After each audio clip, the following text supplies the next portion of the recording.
Have a nice day po. This is Lady May, a day in my life as an independent woman.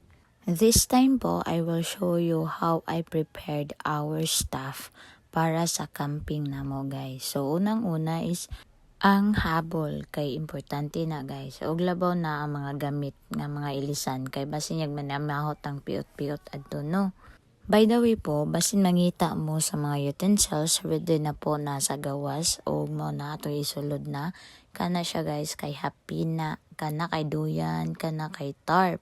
O ang kilid na niya guys mo na ang tent. O napod sa likuran ko po yung camping chair. Dalawa po yun. At syempre, tarungin man natin yan guys para mayroon pa tayong malagyan sa ibang gamit.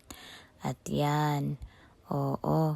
So, yan po yung airbed ko, yung butin at yung